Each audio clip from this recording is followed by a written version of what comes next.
Okay, let's get into it. Today, we are doing a proper deep dive, really strapping in to unpack North Vietnam.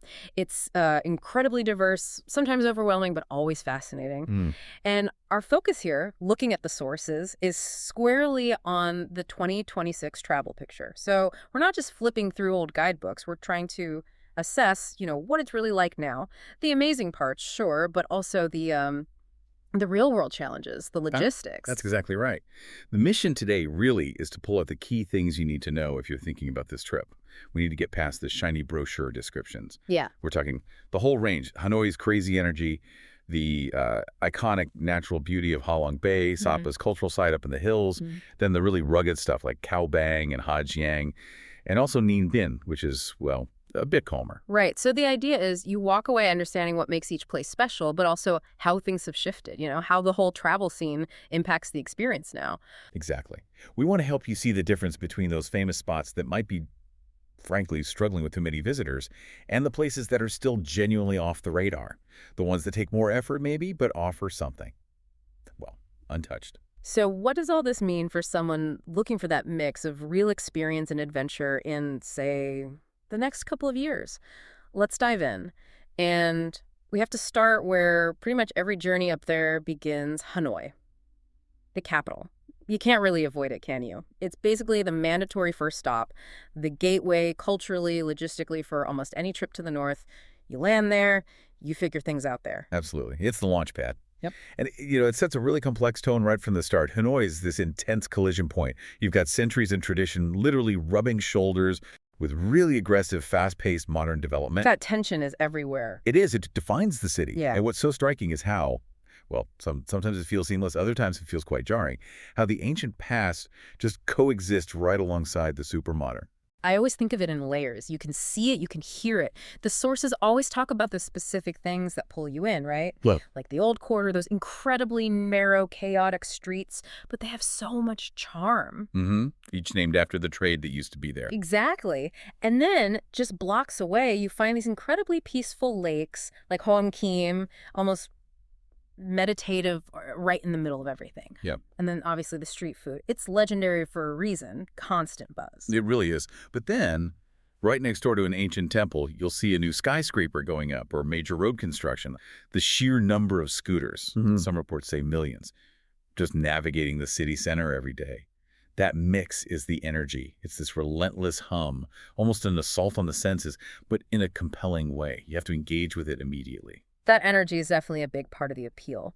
But looking towards 2026, the research raises this really important point about that blend. It's not slow, gradual change anymore. It's rapid. Very rapid. You have high-rises appearing right next to pagodas that have stood for centuries. That tension is absolutely key. It's the charm of those old lanes versus, well, the reality of serious overcrowding in places and development that sometimes feels, well, maybe not always thoughtfully integrated. So travelers are starting to ask, right? Is it getting too much? Does the crowd dilute that historic feel you came for? That's the question.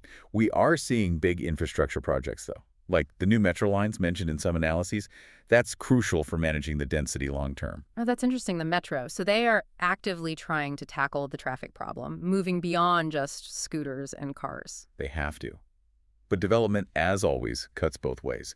Better infrastructure is needed, but it also risks watering down that unique atmosphere or making it feel more commercial. So Hanoi is still this incredibly vibrant, essential starting point, full of contrast. But if you're going now, you need to manage your expectations about the sheer number of people, the noise, the pace, especially in peak season or rush hour. So embrace the history, but be ready for the intensity that comes with it. That's the first challenge. It really is. It's the entry point to modern Vietnam. Okay, so you navigate Hanoi's intensity. Mhm. Where do most people head next? It's usually straight for those postcard images, right? The Yeah. landscapes that North Vietnam is famous for globally. Exactly. You move from the urban hub to the natural and cultural icons. And these are the two places everyone instantly recognizes: the limestone karsts in the bay and the rice terraces in the mountains. But, like you said, being that famous brings enormous pressure, which means as a traveler, you suddenly have to make some pretty conscious choices ethically, logistically. This is really where your mindset has to shift. You're not just sightseeing anymore. You're actually thinking about your impact, your role in whether these places survive intact. Okay, let's start with Halong Bay. It's just spectacular geology. Describe that classic image for us, those thousands of limestone towers jutting straight out of the green water. It's the ultimate bucket list view for so many people. It genuinely looks like something from another world. The scale of it, the shapes, it's a result of millions of years of geological processes. It absolutely deserves its UNESCO World Heritage status, no question. Yeah. That global fame is creating a massive conflict right now, especially looking ahead to 2026. The research points to really significant pressure from tourism. And it's not just international visitors anymore. Domestic tourism is booming too. So what does that pressure actually feel like when you're out there on a boat? What do the sources say about overcrowded cruises? Well, primarily it's about density. Think long waits to board boats, lots of cruise ships clustered around the popular caves or viewpoints.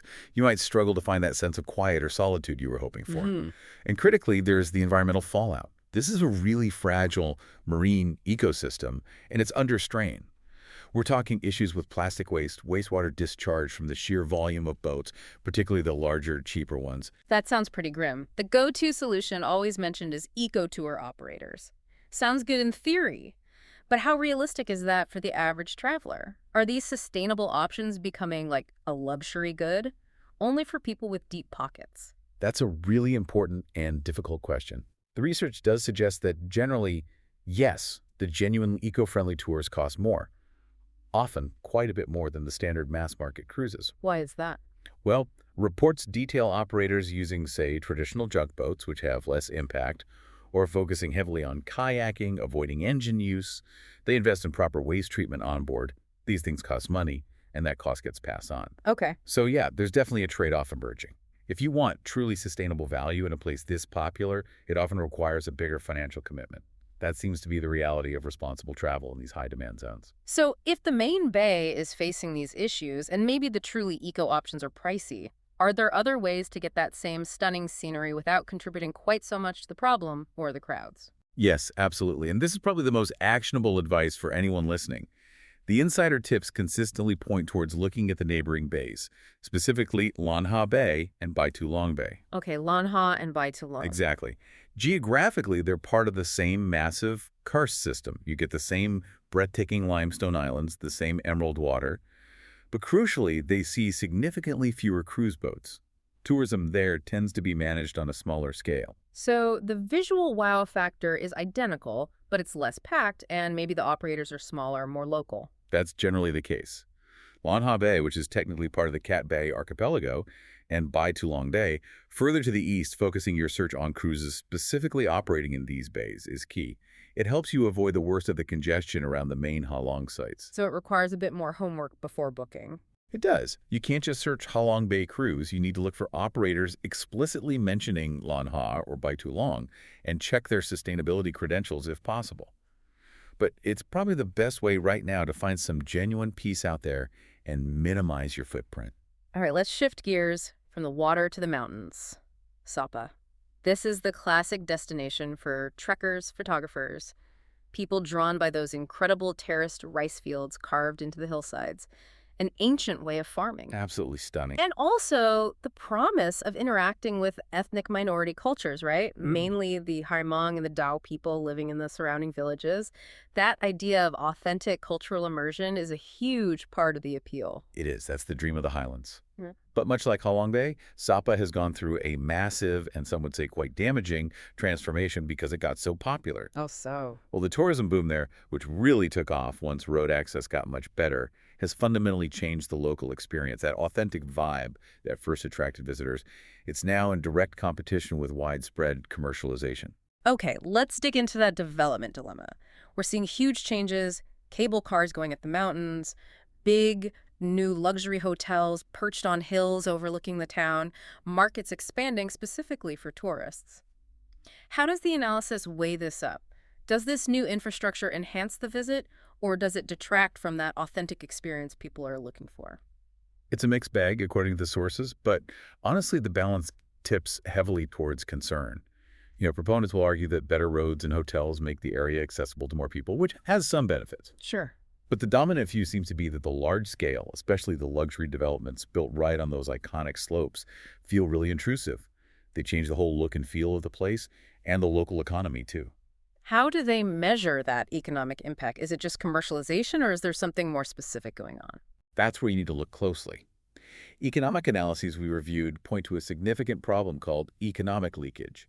Basically, when big hotel chains, maybe foreign-owned or large Vietnamese corporations, build these resorts, a lot of the money tourists spend doesn't actually stay in the local Sapa community. Ah, okay. It goes back to headquarters somewhere else. Exactly. So the focus shifts.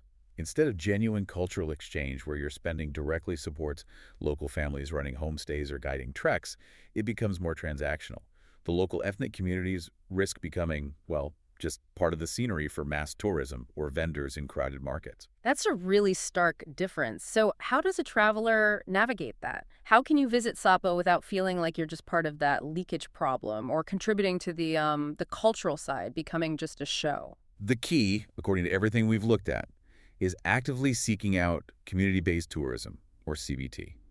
You have to look for specific established trekking routes and homestays, often highlighted in responsible travel forums or guides that are known to be genuinely run by and benefit the local villages. Right, CBT, community-based tourism. These programs are designed specifically to ensure the money you spend on your guide, your accommodation, your food goes directly back into that village economy. Can you give some examples of what that looks like on the ground, beyond just booking a homestay that says it's community-run? Yeah, it means thinking ethically before you even get there.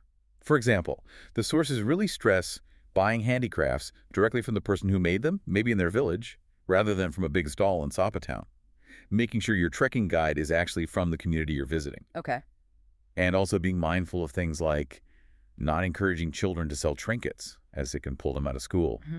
You probably can't avoid seeing the big developments near Sapa Town itself, but you can choose very deliberately where you trek, where you stay, and how you spend your money in the surrounding valleys to support preservation, not just consumption. That's really practical advice for Sapa. Okay, so we've talked about the big names Hanoi, Halong, Sapa, where you need that careful planning because of crowds or development pressure. Let's shift now. Let's look at places that offer maybe a bit of respite from that intensity, the hidden gems, if you like, without that immediate ethical conflict. Right. This part is really for the traveler who's willing to trade a bit of convenience, maybe, for something more raw, more peaceful, and often more solitary in terms of the natural beauty. First up, Cao Bang Province. This definitely qualifies as off the beaten path. Can you paint a picture of this region? What makes it stand out in the North Vietnam itinerary? It's incredibly raw, mountainous, and feels very peaceful compared to the main tourist hubs. Geographically, it's tucked way up in the far northeast, right against the Chinese border. That remoteness means far fewer travelers make it here. So it's more like the Vietnam you might see in nature documentaries. Less polished. Exactly. Dramatic landscapes, relatively untouched by large-scale tourism development. But getting there requires a certain commitment. It's not easy access. And the absolute highlight here, the must-see, is Ban Giok Waterfall, which is massive and literally sits on the border with China. That location alone sounds incredible. It's truly spectacular. Ban Giok isn't just a single drop. It's this huge, wide, multi-tiered cascade that stretches for hundreds of meters. It ranks among the largest waterfalls in Asia. Wow. And yet you're standing right there looking across the water, which is shared by both countries, at this immense natural power. It's quite something. But we have to be honest about the off-the-beaten-path reality. The reward is definitely that unique experience, fewer people, real raw beauty. Okay, but the trade-off? Fewer crowds usually means less infrastructure, less convenience. What are the specific logistical hurdles travelers need to brace for in Cao Bang? Yeah, the main challenge is logistics. The sources are clear. Because the infrastructure is less developed, travel within the province is slow. Roads are paved, but often they're narrow, winding mountain roads. Yeah. Journeys can take much longer than they look on a map. Weather delays, too, I imagine. Definitely. Landslides, fog, things like that can impact travel. And accommodation is different. You're mostly looking at simple, local guest houses, Nang Yi, or maybe some basic government-run tourist facilities, not modern hotels. And English won't be as widely spoken as in Hanoi or Sapa. So Cao Bang isn't somewhere you can just slot into a packed 2-week itinerary easily. It demands time, patience, flexibility, kind of the opposite of buzzing Hanoi. Absolutely. You have to be prepared for the journey itself to be a major part of the adventure. long bus rides, maybe renting a motorbike for several days if you have the skills. It takes effort to connect the points of interest. But the payoff is? The payoff is experiencing a part of Vietnam that feels genuinely untamed by mass tourism. It's a direct trade. Time and comfort exchanged for unparalleled natural beauty and a sense of discovery. Okay, now let's talk about Ninh Binh. It often gets called Halong Bay on land, which immediately gives you a visual similar dramatic limestone karsts. But it seems to have a totally different vibe and accessibility level, right? Yeah, the nickname is helpful to picture, but let's unpack the geology a bit. You do have those same incredible limestone outcrops rising almost vertically.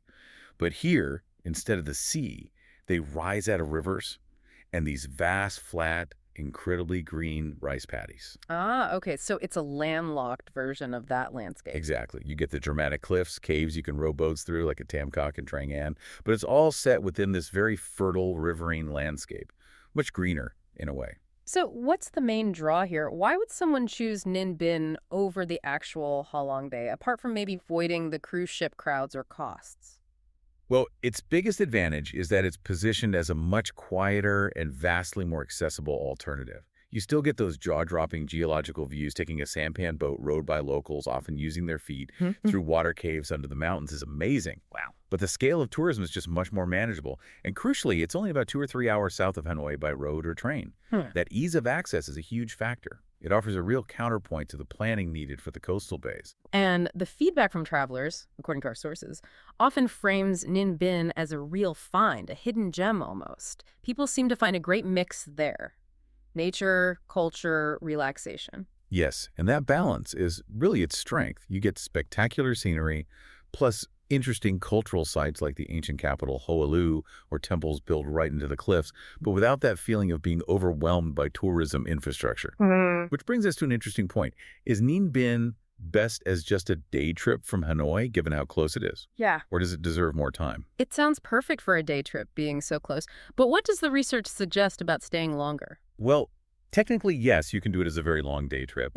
But the consensus seems to be that just doing a day trip means you only scratch the surface. You might rush through one boat trip, see one temple, and head back. You miss the real value, which is the tranquility. Staying for 2 or 3 nights lets you actually absorb that peaceful atmosphere. You can cycle leisurely through the villages between the karsts, maybe visit both Kam Kok and Trang. And they offer slightly different boat experiences. See Halu properly. So the recommendation is lean into the calm. Use the easy access not to rush, but to actually slow down and stay a bit. Exactly. Treat it as a proper break, a contrast to Hanoi's chaos or Halong's crowds. Plus, staying longer means you're spending on accommodation, and food is more likely to benefit the local, often family-run businesses there. It fits that responsible tourism model quite nicely, without the same intense pressures as Sapa. All right, we've covered the accessible alternatives. Now let's move to the real edge, the most rugged, demanding adventure the North offers. We saved this for last for a reason. Yeah, this is definitely the deep end. If you're looking for the ultimate test of nerve, commitment, maybe even endurance, this seems to be it. Absolutely. This is where planning and being brutally honest with yourself about your abilities and risk tolerance becomes non-negotiable. The risks are significant. The environment can be harsh. Okay, let's define it. The Giang Loop. It's known as this incredibly challenging multi-day motorcycle journey way up in the far north near the China border again. Yeah. We're talking hundreds of kilometers, maybe 300, 400 kilometers of high mountain roads. And you don't hop on a tour bus for this. It's either you ride a motorbike yourself or you hire a local expert driver, these guys famously called Easy Riders. That's the fundamental reality. The appeal is huge, no doubt. You're riding through just unbelievable landscapes, towering canyons like the Mapialang Pass. It's absolutely breathtaking. Yeah. And you pass through traditional ethnic villages that feel very remote, very different from the more touristed areas. Yeah. The sheer scale of the mountains up there, the jagged peaks, it's just staggering. But it's demanding. It takes several days. Let's break down the specific challenges. What do travelers absolutely need to assess, especially around safety and the roads themselves? Safety is number 1. Road conditions are number 2. People have to understand, even though the roads have improved a lot, these are still serious mountain routes. They're often narrow, incredibly twisty, frequently lack guardrails on sheer drops. Okay. And they're very exposed to weather. Sudden thick fog, heavy rain, even landslides are real possibilities. So you either need serious motorcycle experience, really comfortable handling steep climbs, descents, maybe gravel patches, unpredictable traffic like trucks or buffalo. Right. Not for beginners. Definitely not. Mm-hmm. Or you take the option that's strongly recommended for most people, Mm-hmm. hire an experienced local easy rider. Let's talk about that easy rider concept. It's interesting you get the thrill, the views, but someone else handles the difficult riding. How common is this, and what does it tell us about how tough the loop actually is? It's extremely common now and highly recommended by pretty much all reliable sources, especially if you don't ride powerful bikes regularly back home. The very fact that the Easy Rider service is so popular basically confirms the inherent difficulty and potential danger of navigating the loop solo. So it kind of outsources the risks. In a way, yes. It commercializes the safety aspect, and importantly, it provides good income for skilled local drivers who know these roads like the back of their hand. It lets the traveler just sit on the back, soak in the absolutely epic scenery, and experience the culture without worrying about the next hairpin bend. The reward must be pretty immense, though, for people to take on this challenge, even with an easy rider. What makes it so special? It really seems to be the combination of the raw, dramatic landscape and the human connection.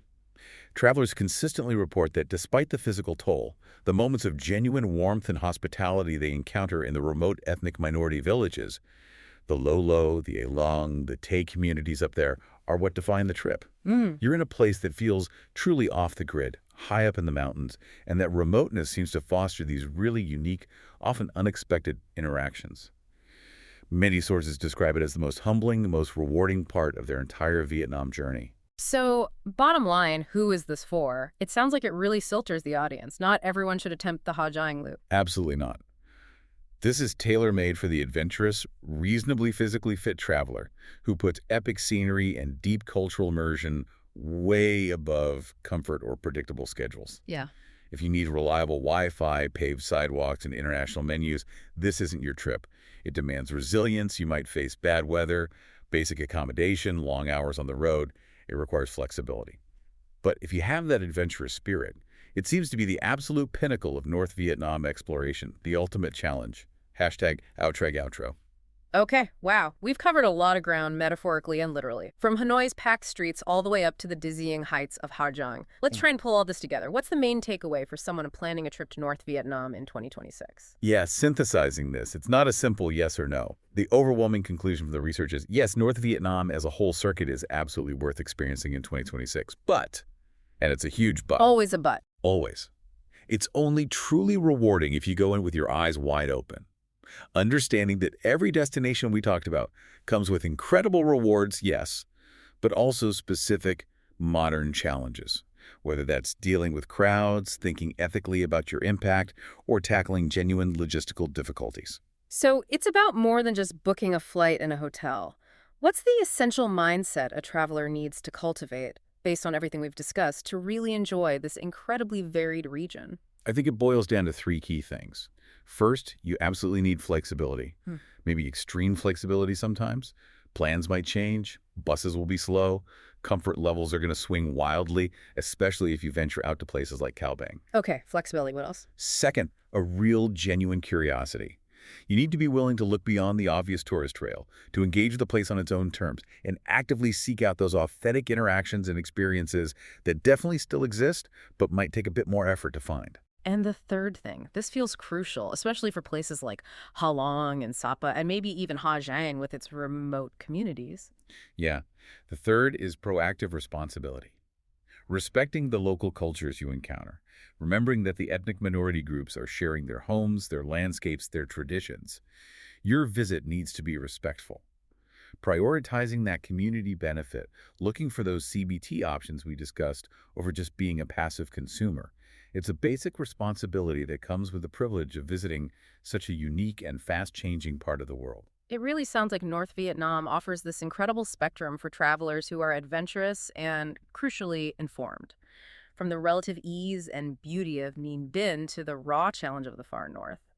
But yeah, getting it right clearly takes more than just showing up. It needs some homework. It really does demand careful, specific planning. If you just rock up and book the standard package tour to the two most famous places, you might find yourself overwhelmed by the crowds and maybe even a bit disappointed, wondering where the real Vietnam went. But if you plan consciously, if you do that extra bit of research to find the smaller operators in Lan Ha Bay or the specific community treks in the Sapa valleys, or vet your easy rider for high Giang properly, the potential rewards are just huge. Okay, so on that note about planning, here's our final thought for you, the listener, to take away and maybe act on. We've established that navigating North Vietnam well requires research and the right mindset. But let's push that further. Don't just stop at deciding which places sound good. Before you actually go, make it a project to actively research and compile specific, actionable advice on sustainable tourism for your chosen spots. Don't just find eco-cruise. Find the names of operators with good reviews. Don't just think community trek. Find the specific routes or villages recommended. Get the safety checklists for motorbike rental or easy riders. Turn the general advice into a concrete plan. Exactly. Transform the good intentions into an actual list of verified providers, ethical guidelines, maybe even phrases to use. Make sure your amazing trip doesn't just take from the region, but actually gives back something positive, however small. Don't just be a tourist passing through. Aim to be an informed, responsible traveler.